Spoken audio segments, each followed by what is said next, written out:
नमस्कार, आवाज समाचार में आप सभी का स्वागत है। मैं हूं सीमा। खबरों की शुरुआत करते हैं और सबसे पहले नजर डाल लेते हैं हेडलाइंस पर। राज्यसभा में गरमाया ऑपरेशन सिंदूर मुद्दा। नड्डा बोले 2014 से पहले बम धमाके यूपीए सरकार खिलाती रही मिठाई। ट्रंप पर चुप क्यों है पीएम मोदी, राहुल गांधी का बड़ा हमला। बीजेपी का नया मिशन ऑपरेशन सिंदूर, पूरे देश में घर घर लहराएगा तिरंगा। 50 साल पुराना सेवा का अंत, 1 सितंबर से बंद होगी रजिस्टर्ड पोस्ट। और बेन स्टोक्स टेस्ट से बाहर, ओवल टेस्ट में इंग्लैंड को करारा झटका। और अब खबरें विस्तार से। राज्यसभा में आज ऑपरेशन सिंदूर को लेकर जोरदार बहस हुई। भाजपा अध्यक्ष जेपी नड्डा ने कांग्रेस पर तीखा हमला बोलते हुए कहा कि 2014 से पहले देश में हर तरफ बम धमाके होते थे, लेकिन तब की यूपीए सरकार सिर्फ पाकिस्तान को मिठाई खिलाने और डोजियर भेजने में लगी रहती थी। जेपी नड्डा ने सीधे सीधे पूर्व गृह मंत्रियों और कांग्रेस की लीडरशिप पर सवाल खड़े करते हुए कहा कि उस वक्त के नेता कश्मीर जाने से डरते थे। उन्होंने कहा कि 2005 के श्रमजीवी एक्सप्रेस ब्लास्ट से लेकर पहलगाम तक कहीं कोई ठोस एक्शन नहीं लिया गया। वहीं कांग्रेस अध्यक्ष मल्लिकार्जुन खड़गे ने पलटवार करते हुए कहा है कि लीडरशिप का मतलब जवाबदेही लेना, लेकिन प्रधानमंत्री खुद कभी बहस में शामिल नहीं होते। उन्होंने आरोप लगाया कि मोदी सिर्फ अपने मंत्रियों के जवाब दिलवाते हैं, खुद सामने नहीं आते। विदेश मंत्री एस जयशंकर ने पाकिस्तान को लेकर सरकार की नीति साफ करते हुए कहा है कि खून और पानी एक साथ नहीं बह सकते। उन्होंने कहा कि ऑपरेशन सिंदूर के जरिए भारत ने दुनिया को दिखा दिया है कि अब आतंकवाद पर जीरो टॉलरेंस है। अमेरिकी राष्ट्रपति डोनाल्ड ट्रंप के बार बार भारत पाक संघर्ष विराम को लेकर मध्यस्थता के दावों ने एक बार फिर से देश की राजनीति में तूफान ला दिया है। अब कांग्रेस नेता राहुल गांधी ने प्रधानमंत्री नरेंद्र मोदी पर सीधा हमला बोला है। संसद परिसर में पत्रकारों से बातचीत करते हुए राहुल गांधी ने कहा कि प्रधानमंत्री ने लोकसभा में अपने संबोधन में ट्रंप का नाम तक नहीं लिया, क्योंकि उन्हें डर है कि अगर उन्होंने कुछ कहा तो ट्रंप सच्चाई सबके सामने रख देंगे। राहुल ने कहा, पीएम मोदी खुलकर ट्रंप को झूठा क्यों नहीं कह रहे? सब जानते हैं क्या हुआ है। अगर मोदी खुलकर बोलेंगे तो ट्रंप भी पूरी सच्चाई उजागर कर देंगे, इसलिए वो चुप हैं। ट्रेड डील को लेकर भी राहुल गांधी ने सवाल खड़े किए। उन्होंने कहा कि ट्रंप भारत को दबाव में लाना चाहते हैं और अब देखना ये है कि मोदी सरकार अमेरिका के साथ कैसी डील करती है। आपको बता दें कि प्रधानमंत्री मोदी ने मंगलवार को लोकसभा में ऑपरेशन सिंदूर पर चर्चा के दौरान कहा था कि दुनिया के किसी नेता ने भारत की कार्रवाई रोकने की बात नहीं की थी। लेकिन अब ट्रंप के पुराने दावों और राहुल गांधी के ताजा आरोपों ने सियासी तापमान को बढ़ा दिया है।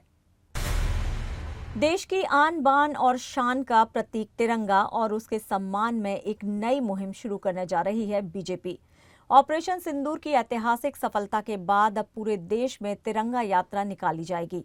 10 अगस्त से 14 अगस्त तक हर मंडल स्तर पर भव्य यात्रा निकाली जाएगी।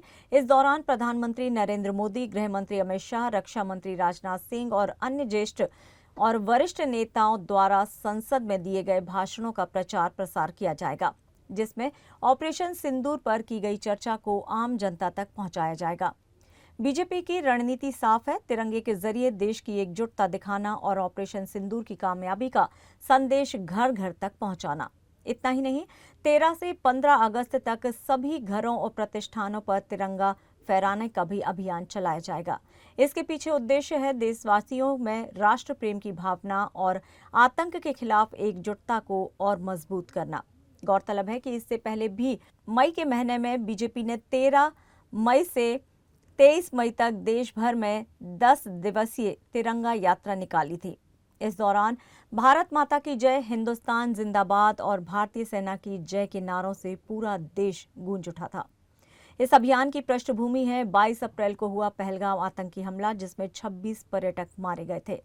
इसके जवाब में भारतीय सेना ने 6 और 7 मई को ऑपरेशन सिंदूर के तहत पाकिस्तान में मौजूद 9 आतंकी ठिकानों को तबाह कर दिया था।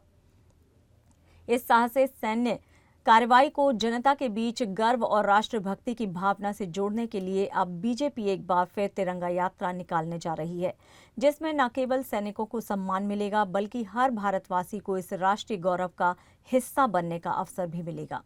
तो इस स्वतंत्रता दिवस से पहले देशभक्ति की लहर और ऊंची उड़ान भरने को तैयार है तिरंगा, और उसी के साथ बीजेपी की रणनीति भी, जिसमें राष्ट्रवाद के रंग सबसे गहरे हैं। भारतीय डाक सेवा से जुड़ी एक ऐतिहासिक परंपरा का अब अंत होने जा रहा है। 1 सितंबर से भारतीय डाक विभाग रजिस्टर्ड पोस्ट सेवा को पूरी तरह से बंद करने जा रहा है। इस सेवा को अब स्पीड पोस्ट में विलय कर दिया जाएगा। करीब 50 सालों से देश के करोड़ों नागरिकों की भावनाओं से जुड़ी इस सेवा के जरिए कभी नौकरी के प्रस्ताव पहुंचते थे तो कभी सरकारी नोटिस या फिर बधाई संदेश। रजिस्टर्ड डाक सिर्फ एक चिट्ठी नहीं होती थी, ये कभी किसी का भविष्य तय करती थी तो कभी घर में मायूसी भर देती थी। ब्रिटिश काल से चली आ रही ये सेवा अदालतों में सबूत के तौर पर भी मानी जाती थी। सरकारी दफ्तर, बैंक, अदालतें और विश्वविद्यालय सभी रजिस्टर्ड पोस्ट का भरोसे से इस्तेमाल करते थे। लेकिन वक्त के साथ तकनीक बदली, प्राइवेट कुरियर और ई-कॉमर्स के बढ़ते प्रभाव ने डाक व्यवस्था की परंपराओं को भी बदल दिया।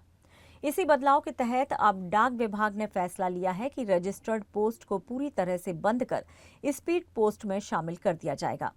हालांकि इस फैसले ने नई पीढ़ी को कोई ठोस फर्क नहीं पड़ेगा, लेकिन हमारे माता पिता और दादा दादी की पीढ़ी के लिए ये फैसला एक भावनात्मक झटका है, क्योंकि उनके जीवन के तमाम लम्हे रजिस्टर्ड पोस्ट की नीली पीली स्लिप में दर्ज रहे हैं।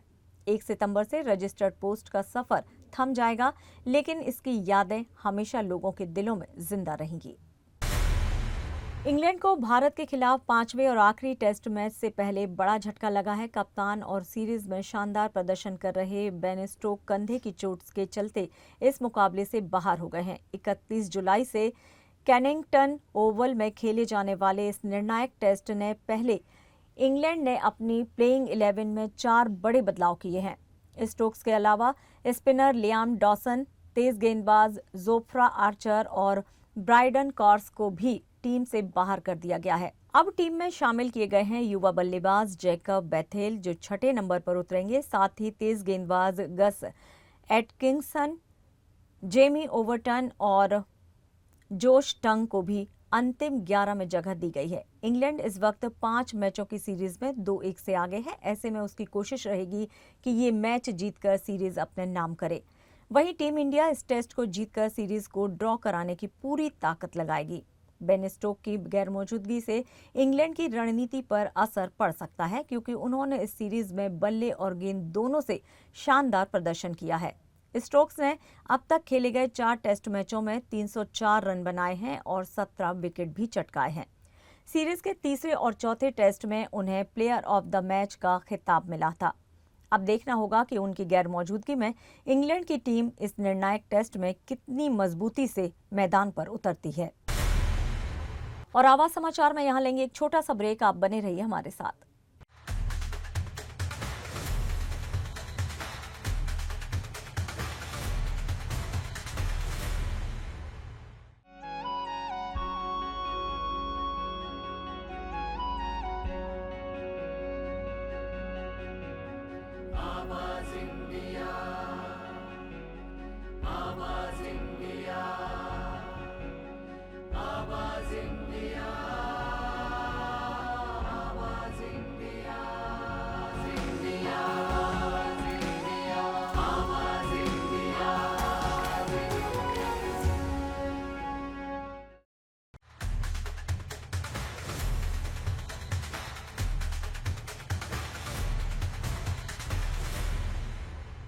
ब्रेक के बाद एक बार फिर से आप सभी का स्वागत है। बढ़ते हैं अपनी अगली खबर की ओर। प्रधानमंत्री नरेंद्र मोदी देश भर के करोड़ों किसानों को एक और बड़ी सौगात देने जा रहे हैं। 2 अगस्त को प्रधानमंत्री किसान सम्मान निधि योजना की 20वीं किश्त जारी करने जा रहे हैं। ये किश्त पीएम मोदी खुद अपने संसदीय क्षेत्र वाराणसी से सुबह 11 बजे किसानों के खातों में ट्रांसफर करेंगे। कृषि एवं किसान कल्याण मंत्रालय ने इस बारे में जानकारी दी है और बताया है कि देश भर के लाखों किसानों को अब ज्यादा इंतजार करने की जरूरत नहीं पड़ेगी। इससे पहले फरवरी में जारी की गई 19वीं किश्त से करीब 9 करोड़ 30 लाख किसानों को फायदा हुआ था और 20वीं किश्त के जरिए फिर से किसानों को आर्थिक संबल मिलेगा। प्रधानमंत्री किसान सम्मान निधि योजना के तहत हर साल पात्र किसानों को 6,000 रुपए की मदद 3 किश्तों में दी जाती है। सरकार की ये योजना किसानों की आमदनी बढ़ाने और उन्हें समय पर वित्तीय सहायता देने के उद्देश्य से चलाई जा रही है। 2 अगस्त को पीएम मोदी एक बार फिर से किसानों के चेहरे पर मुस्कान लाने वाले हैं। उड़ीसा के मयूरभंज से एक दिल दहला देने वाली वारदात सामने आई है। ये ऐसी वारदात है जिसने पूरे इलाके को झकझोर कर रख दिया है। पत्नी और सास की दोहरी हत्या और फिर शवों को ठिकाने लगाने के लिए बगीचे में गड्ढा खोदकर ऊपर से केले का पौधा लगा दिया ताकि कोई शक न कर सके। लेकिन कहते हैं ना, गुनाह छुपता नहीं है।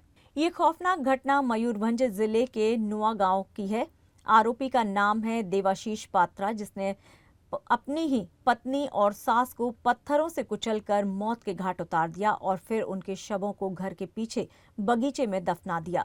हत्या की ये वारदात 15 जुलाई को हुई, लेकिन मामला तब खुला जब गांव वालों को देवाशीष के बगीचे में हाल ही में की गई खुदाई पर शक हुआ। स्थानीय लोगों ने तुरंत पुलिस को सूचना दी और फिर जब जेसीबी मशीन से खुदाई करवाई गई तो जमीन के नीचे से 2 शव बरामद हुए। पुलिस पूछताछ में देवाशीष ने अपना जुर्म भी कबूल कर लिया है। उसने बताया कि हत्या की प्लानिंग पहले से कर ली थी, गड्ढा भी पहले से खोद लिया था और मौका पाकर 15 जुलाई को पत्नी और सास दोनों को पत्थर से कुचलकर मार डाला। हत्या के बाद चालाकी से आरोपी ने खुद ही थाने जाकर अपनी पत्नी और सास की गुमशुदगी की रिपोर्ट भी दर्ज करवाई। उसने दावा किया कि दोनों 15 दिन से लापता हैं, लेकिन घर वालों को पहले से ही उस पर शक था। फिलहाल पुलिस ने आरोपी देवाशीष पात्रा को गिरफ्तार कर लिया है। शवों को पोस्टमार्टम के लिए भेज दिया गया है और पूरे मामले की गंभीरता से जांच शुरू कर दी गई है। ये वारदात एक बार फिर साबित करती है कि इंसान जब हैवान बनता है तो रिश्ते नाते, खून के रिश्ते भी मायने नहीं रखते। मयूरभंज की ये दोहरी हत्या अब पुलिस के लिए एक बड़ा केस बन गई है और सवाल ये भी उठ रहा है, आखिर हत्या के पीछे की वजह क्या थी। लखनऊ से एक हैरान करने वाली घटना सामने आई है, जहां एक दरोगा की मौत के बाद उनके शव को लेकर 2 पत्नियों के बीच जमकर विवाद हो गया। मामला इतना बिगड़ा कि दोनों महिलाओं के बीच हाथापाई की नौबत आ गई। गुंडवा थाना पुलिस को मौके पर पहुंचकर किसी तरह विवाद को शांत कराना पड़ा। दरअसल दरोगा संजय पाठक की सोमवार रात अचानक तबीयत बिगड़ी और इलाज के दौरान उनकी मौत हो गई। वे फिलहाल उरई में तैनात थे और लखनऊ में उनकी दूसरी पत्नी आराधना के साथ रह रहे थे। पहली पत्नी चंद्र कुमारी जौनपुर में रहती थी, जहां से वो अपने बच्चों के साथ लखनऊ पहुंची और पति की मौत को संदिग्ध करार दिया। मंगलवार को जब पोस्टमार्टम के बाद शव सौंपने की बारी आई तो दोनों पत्नियों के बीच जमकर खींचतान शुरू हो गई। चंद्र कुमारी ने दावा किया कि संजय ने उन्हें तलाक दिए बिना दूसरी शादी की थी। वहीं आराधना ने भी शव पर अपना अधिकार जताया। हंगामा बढ़ता देख गुंडवा थाना पुलिस मौके पर पहुंची और दोनों पक्षों को शांत कराया। अंत में शव को संजय पाठक के पिता को सौंप दिया गया, जो उसे लेकर जौनपुर रवाना हुए हैं और वहीं उनका अंतिम संस्कार किया गया। इधर पोस्टमार्टम रिपोर्ट में मौत का कारण स्पष्ट नहीं हो पाया है। डॉक्टरों ने विसरा सुरक्षित रख लिया है और पुलिस जांच जारी है। अब जांच में ये सामने आना बाकी है कि संजय पाठक की मौत प्राकृतिक थी या फिर आरोपों के पीछे कोई साजिश छिपी है। पुलिस हर एंगल से मामले की तफ्तीश में जुट गई है। उत्तर प्रदेश के देवरिया से एक ऐसा मामला सामने आया है जिसे सुनकर आप चौंक जाएंगे। मामला सिर्फ कहासुनी का नहीं था, बल्कि बाल से जुड़ा था, वो भी नकली बाल से। हुआ यूं कि सुलह की कोशिशों के बीच जब पति ने पत्नी को डांट दिया तो साले का गुस्सा 7वें आसमान पर पहुंच गया और फिर जो हुआ उसने पुलिस की कार्यशैली पर भी सवाल खड़े कर दिए। दरअसल मामला बहोर गांव का है। सूरज सोनकर और उनकी पत्नी के बीच घरेलू विवाद था और दोनों को थाने बुलाकर सुलह कराई जा रही थी। लेकिन समझौते के बीच सूरज ने कुछ कह दिया जिससे साला भड़क उठा। उसने न सिर्फ जीजा बल्कि उनके भाई संदीप सोनकर से भी जमकर मारपीट की और हैरान कर देने वाली बात यह है कि मारपीट के बाद वो संदीप की बिग यानी कि नकली बाल उठाकर फरार हो गया। पीड़ित संदीप का आरोप है कि ये पूरी घटना महिला थाने के ठीक सामने हुई और उस वक्त कई पुलिस वाले मौजूद थे, लेकिन किसी ने बीच बचाव नहीं किया। साहब आए थे करीबन 10 बजे, लोग थाना में लिखवाए थे रिपोर्ट। तो इन्होंने आए तो हम कहीं भाई कोई बात हो तो बतला ना, तो बोले कि उनके भाई आए और माँ बहन इनको गरियाना, उसके बाद इनको मार देंगे जापा। मामला क्या था? मामला यही था कि उन्होंने घर से भाग कर चले आई थी और लिखा दी, इनके पत्नी हमारे भाई साहब का लिखा दी थी। उसके बाद यहाँ भाई साहब को बुलाएगा, भाई साहब हमारे यहाँ आए तो हमने बोले कि कौन बात हुई तो बतलाइएगा, तो भाई साहब हम हमारे मार दिए और गलिया दे हैं। तो हम लोग आए, कहें चलो ठीक है समझा कर और घर लेके चले जाएंगे। हम लोग जब आए तो हम लोग गरियाने लगे उनके यहाँ महिला थाना पर, इनको भाई साहब के ले जाने कि भाई कोई बात ना होके।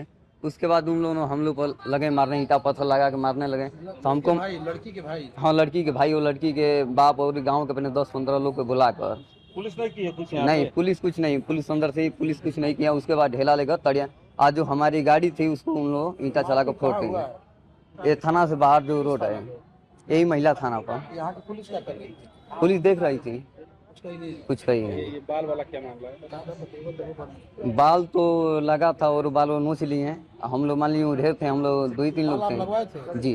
कौन ले गया? उनके पिताजी बाल उखाड़ लिए? जी। क्या नाम है आपका? संदीप सोनकर। संदीप की तहरीर पर अब महिला के पिता और 2 भाइयों के खिलाफ केस दर्ज कर लिया गया है। अब सवाल ये उठता है कि जब थाने के बाहर ऐसा हो सकता है, वो भी पुलिस के सामने, तो आम आदमी की सुरक्षा की उम्मीद कहां टिकती है।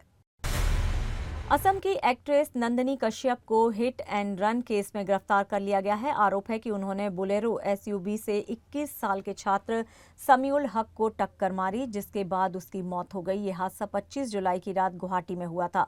समीउल गुवाहाटी नगर निगम की नाइट शिफ्ट में स्ट्रीट लाइट ठीक कर रहा था। टक्कर के बाद गाड़ी रुकी नहीं। घायल समीउल को अस्पताल ले जाया गया, लेकिन 29 जुलाई को उसकी मौत हो गई। पुलिस ने गैर जमानती धाराओं में केस दर्ज कर लिया है। सीसीटीवी फुटेज नंदिनी की 2 गाड़ियां जब्त की गई हैं। सोशल मीडिया पर नंदिनी की आलोचना हो रही है। राजधानी थिएटर ग्रुप ने भी उनका कॉन्ट्रैक्ट रद्द कर दिया है। सावन का पवित्र महीना और शिव भक्ति की लहर, ऐसे में टीवी की फेमस एक्ट्रेस कनिका मान पूरी श्रद्धा के साथ पहुंची 12 ज्योतिर्लिंगों में से एक त्र्यंबकेश्वर ज्योतिर्लिंग के दर्शन करने। गुड्डन तुमसे ना हो पाएगा सीरियल से घर घर में मशहूर हुई कनिका मान भगवान शिव की आराधना में इस कदर डूबी नजर आई कि उन्होंने त्र्यंब राज्य के दर्शन कर रुद्राभिषेक भी किया। कनिका ने कहा कि शिव का बुलावा आया और मैं चली आई। जब तक भोलेनाथ ना चाहें, कोई उनके दरबार में नहीं पहुंच सकता। उन्होंने ये भी कहा कि भगवान शिव बिना मांगे ही सब कुछ देते हैं। सावन के इस पावन अवसर पर कनिका मान की ये भक्ति सोशल मीडिया पर खूब वायरल हो रही है। शिव भक्तों के लिए ये पल एक प्रेरणा की तरह है। मुंबई के बोरीवली पश्चिम की एक सब्जी मंडी से हैरान करने वाला वीडियो सामने आया है। यहां सड़क पर ग्राहकों और सब्जी विक्रेताओं के बीच जमकर झगड़ा हुआ। मारपीट इतनी बढ़ गई कि एक विक्रेता के पैर में गंभीर चोट लग गई है। घटना का वीडियो सोशल मीडिया पर तेजी से वायरल हो रहा है। हालांकि अभी तक ये साफ नहीं हो पाया है कि झगड़े की असली वजह क्या थी। वहीं घटना की जानकारी मिलते ही बोरीवली पुलिस मौके पर पहुंची और मामले की जांच शुरू कर दी है। पुलिस ये पता लगाने में जुटी है कि झगड़े में शामिल लोग कौन थे और आखिर बवाल की असली वजह क्या थी। फिलहाल आवाज समाचार में इतना ही। आप देखते रहिए आवाज इंडिया। नमस्कार।